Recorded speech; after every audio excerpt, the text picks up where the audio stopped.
2015 में मैंने गढ़ा था और इस नारे में दक्षिणी राजस्थान और हमारे मध्य प्रदेश के जुड़ते हुए इलाके में एक ऐसी क्रांति पैदा किया कि 47 सांसद और 487 विधायक गूंगे बहरे हो चुके थे और आदिवासी कौम वॉइसलेस हो चुकी थी, उसका जवाब दिया। और आज की तारीख में 5 विधायक और 1 सांसद इस नारे की बदौलत विधानसभा और लोकसभा में गए। आज मैं बहुत खुश हूं, आज मैं बहुत खुश हूं, क्योंकि क्या लाजवाब डॉक्टर वसावत सर ने बोला। आपका राजपिपला में 5-6 साल पहले मुझे 2 बातों पर बोलने से रोका गया था कि राजनीति पर नहीं बोलना है और धर्म पर नहीं बोलना है, और मैंने वही 2 बातों पर बोला था। आज वसावत सर ने जो बोला, मेरा सीना गर्व से चौड़ा हो गया। मुझे लगा कि भंवरलाल परमार सही था, यह साबित हो गया। और मेरे भाई खराड़ी साहब ने क्या बोला, जबरदस्त, मेरे बोलने का रहा ही नहीं। खराड़ी साहब ने जबरदस्त बात रखी आज, जो मैं बोलना चाहता था, घर से सोच के आया, वह बात खराड़ी साहब ने रखा। और आज मैं कहना चाहता हूं कि मध्य प्रदेश में मैं बहुत बोल चुका हूं, मध्य प्रदेश का भी समय मुझे आज दिया जाए, आने वाले साल मुझे नहीं बोलना। दोस्तों, बारू दादा ने बहुत बड़ी बात बताई कि शोषण की परिभाषा क्या हो, अत्याचार की परिभाषा क्या हो। दोस्तों, हम लोगों को वनवासी कहा जा रहा है, यह भी अत्याचार है। हमारे समाज को धर्म में बांटा गया, यह भी अत्याचार है। हमारे समाज को पार्टियों में बांटा गया, यह भी अत्याचार है। रूढ़ी प्रथा की बात करें, हमारे इलाके में आज की तारीख में एक महिला का कम उम्र में पति मर जाता है तो क्या किया जाता है? जब बच्चे छोटे छोटे होते हैं तो वो महिला मात्र 12 दिन वो महिला एज ए विधवा होती है। ये रूढ़ी प्रथा है बहुत बड़ी। 12 दिन के बाद उसको पसेड़ी उड़ाई जाती है और वह पुनः सुहागन हो जाती है। ये कितना बड़ा समाज व्यवस्था है। एक महिला के मान सम्मान इज्जत के लिए यह कितनी बड़ी रूढ़ी प्रथा है, उसको भी हमें आगे बढ़ाना होगा दोस्तों। और एक बड़ी बात बताई थी गौरदादा ने कि हम हिंदू भी नहीं है, मुस्लिम नहीं है, ईसाई नहीं है। हमारे लोग कहते हैं कि हम हिंदू नहीं है, लेकिन हिंदू क्यों नहीं है कभी नहीं बताते, कभी नहीं बताते। और यदि बताने की बात आए तो वो मात्र ये कहते हैं कि हिंदू विवाह अधिनियम हमारे ऊपर लागू नहीं होता। आज रतलाम में देखिए, जब अलीराजपुर दाहोद में देखिए, हमारे समाज का जब विवाह होता है तो एक कपड़े का अड़ूड़ा माड़वे में रखते हैं, उसके ऊपर एक लोटे में महुआ रखते हैं। मान्यवर चौधरी साहब कह रहे थे, महुआ हर का एक लोटे में रखते हैं और उसके ऊपर दूसरा लोटा पानी भर के रखते हैं। क्या ये बात सही है? और उसके चारों तरफ फेरा लेने से पहले आरती की थाली से तिलक लगा जाता है धरती माता को। यह कितनी बड़ी रूढ़ी प्रथा है। अग्नि पूजा नहीं होता और इसके बाद इस कड़े के चारों तरफ फेरा लगाया जाता है। यह प्रथा किस विवाह पद्धति में बताइए? क्या यह भी प्रथा ब्राह्मण प्रथा में है क्या? नहीं है। क्या ईसाई प्रथा में है क्या? नहीं है। क्या इस्लाम प्रथा में है क्या? नहीं है। तो हम लोग हिंदू भी नहीं है, हम लोग ईसाई भी नहीं है, हम लोग मुस्लिम भी नहीं है, ये बात प्रमाणित होता है। और हिंदू तो कोई धर्म भी नहीं है। ब्राह्मण धर्म को हिंदू धर्म कहते हैं, ये बात समझना है तो हम लोगों को जबलपुर हाई कोर्ट का जजमेंट पढ़ना होगा। एक धर्म क्या होता है उसके लिए 4 बड़ी बातें हैं। एक, जो वर्ण व्यवस्था है वो धर्म है, और दूसरा प्रायश्चित होता है वो धर्म है, और तीसरा बात है कि हमारा जो क्या कहते हैं आपका पूजा पद्धति का आधार है वो धर्म है। तो हमारे समाज की व्यवस्था के अंदर वर्ण व्यवस्था नहीं होता। ये सुप्रीम कोर्ट ने बोला है, आपका जबलपुर हाई कोर्ट ने बोला। जो लोग आपका वेद से संचालित नहीं होते, जो रामायण महाभारत से संचालित नहीं होते, जो पुराण से संचालित नहीं होते, जो वर्ण व्यवस्था से संचालित नहीं होते, वे लोग अपनी रूढ़ी प्रथा से, अपने कस्टम से संचालित होते हैं। वो आदिवासी है, वो किसी भी धर्म में नहीं आते। ये जजमेंट में कहा गया है, आज तक हम लोगों को किसी ने नहीं बताया। और एक बड़ी बात, नंदा ताई, आज इनका सम्मान हुआ।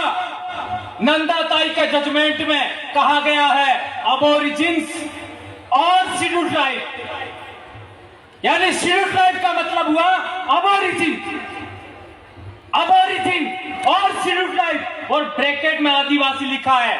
तो जो लोग हमको वनवासी कहते हैं वो लोग कंटेम्प्ट ऑफ कोर्ट कर रहे हैं, हमें केस किया जाना चाहिए। कौन माइकलाल इसके लिए तैयार है? हाथ ऊंचा करो। ये कंटेम्प्ट ऑफ कोर्ट का आपका केस किया जाना चाहिए, तो मैं मानूंगा कि नंदाबाई के साथ आपका न्याय हुआ। एक और बड़ी बात, हमारे बहुत सारे बड़े वक्ताओं ने बात रखा। एक बात आई थी बिल प्रदेश, तो कई लोग मेरा विरोध करते थे। 2015 में मैंने एक आपका व्हाट्सएप पर ग्रुप बना दिया बिल प्रदेश, और वो भी रेवा काठा डायरेक्टरी में पैदाइशी मानगढ़ आंदोलन की देन हूं। ये खराड़ी साहब पैदाइशी मानगढ़ आंदोलन की देन है, और ये आपका जितना भी दक्षिणी राजस्थान और उत्तरी गुजरात का आदिवासी है, उत्तरी मध्य प्रदेश का आदिवासी है, मानगढ़ आंदोलन की पैदाइश है। उस मानगढ़ आंदोलन का सबसे बड़ा उद्देश्य था भील राज कायम करना, और ये बात गोविंद गुरु के इतिहास में लिखी हुई थी। उसी को आधार मान करके मैंने बिल प्रदेश व्हाट्सएप ग्रुप बनाया। बहुत लड़ाई हुआ, लेकिन लड़ते लड़ते हम लोगों ने आज पूरे इलाके के अंदर ये बात फैलाने में कामयाब हुए। आज मेरे छोटे भाई चेतर वसावा ने बोला, आपने कितना इस्तेकबाल किया। मेरे छोटे भाई जय कृष्ण पटेल ने बोला, कितना बड़ा आपने इस्तेकबाल किया। और हमारे डामोर साहब ने भी बात किया, आप लोगों ने उनको सर आंखों पे रखा। ये बात हम लोगों को आगे बढ़ाना है। लेकिन मेरा भील प्रदेश क्या है? मेरा भील प्रदेश एक राज्य से भी बड़ा है। मेरा भील प्रदेश का मतलब है जहां जहां भील राजा हुआ करते थे वो सारी जमीन भील आदिवासियों की है। ये आदिवासियों के जल जंगल जमीन की लड़ाई है। ये है भील प्रदेश मेरे लिए। भील प्रदेश का मतलब जहां जहां हमारा बाप दादा राजा महाराजा थे वो सारी जमीन हमारी है, चाहे वो आज की तारीख में कोई भी बैठा है। और एक बड़ी बात, हमारे लोग जो संसद में और विधानसभा में गए हैं, वे लोग जब हमारे समाज की एट्रोसिटी होती है, हमारे समाज का मर्डर हो जाता है, हमारे समाज के गांव उजाड़ दिए जाते हैं, हमारे समाज का पेशाब कर दिया जाता है मुंह पर, तब भी मुंह नहीं खोलते। उसका कारण क्या? ये बात मात्र बच गई थी वसावा सर की स्पीच में, तो हमें जनप्रतिनिधि सिलेक्शन प्रणाली लागू करना होगा। जनप्रतिनिधि सिलेक्शन प्रणाली का मतलब क्या है? एक विधानसभा के अंदर करीब 500 लोग वोट करेंगे, जो जीतेगा वो चुनाव लड़ेगा, बात खत्म। एक लोकसभा में 700 लोग सभी गांवों के वोट करेंगे और जो जीता वो चुनाव लड़ेगा, बात खत्म। यह है जनप्रतिनिधि सिलेक्शन प्रणाली। इसी के आधार पर हमारे लोग आगे बढ़ रहे हैं। और एक बड़ी बात कि ये लोग नहीं बोलते हैं, तो क्यों नहीं बोलते हैं? तो उनका सिलेक्शन उन लोगों ने किया है। इसलिए मैं कहना चाहता हूं, आदिवासी क्षेत्र से कांग्रेस भाजपा बाइकॉट। आदिवासियों की महाराष्ट्र में दूसरी पार्टी बनानी है, बनाओ। मध्य प्रदेश में बनानी है, बनाओ। गुजरात में बनानी है, बनाओ। जितनी बनानी है बनाना, लेकिन कॉल आपका कोऑर्डिनेशन करना, अलायंस करना, लेकिन कांग्रेस भाजपा बाइकॉट, खत्म, टाटा बाय बाय। इसी तरीके से आदिवासी एकता कायम करना चाहते हो, रूढ़ी प्रथा बचाना चाहते हो, संस्कृति बचाना चाहते हो, तो तीनों धर्मों को भी बाइकॉट करना होगा। प्रकृति धर्म, आदिवासी धर्म, जो कहना है कहो, इंडिजिनस धर्म, ट्राइबल रिलीजन 1931 में था, पुनः लागू करो, जो करना है करो, जो राय बनती है करो, लेकिन इनको आउट करना होगा। और ज्यादा नहीं तो इस दिमाग से तो आउट करो। है मान्यवर चौधरी सर कह रहे थे, मेरी बेटी एमबीबीएस कर रही है, मेरा बेटा एमबीबीएस कर रहा है, एक 9th क्लास में बेटा पढ़ रहा है, तीनों के सर्टिफिकेट के अंदर, स्कूल के अंदर आदिवासी लिखवाया मैंने। और मैंने नंदाबाई का रेफरेंस दिखा, वो कोर्ट में का जजमेंट लेके गया, यह आदिवासी लिखा है। और यदि आप नहीं लिखते हो, इस पर साइन करो, मैं आपके ऊपर कोर्ट ऑफ कंटेम्प्ट का केस ठोकूंगा। तो तहसीलदार भी डर गया और ये बात हो गया। एक अंतिम बात, हाँ, हमारे समाज के अंदर किसी का विवाह हो जाता है और किसी कारणवश आदमी महिला को दान क्षेत्र न्यायालय नियम में दान अटले अनाज, क्षेत्र अटले मर्यादा, सम्मान, महिला के साथ सम्मान नहीं करे और पोटली पैक करके रोज बदमाशी करे, मारे पीटे, तो हमारे महिला को छेड़ा छूट लेने का हक था। एम आई राइट? और छेड़ा छूट का मतलब तारे मारे मामलों खत्म। तने बीसी मरी सके तो मने मन है कर जो कोई।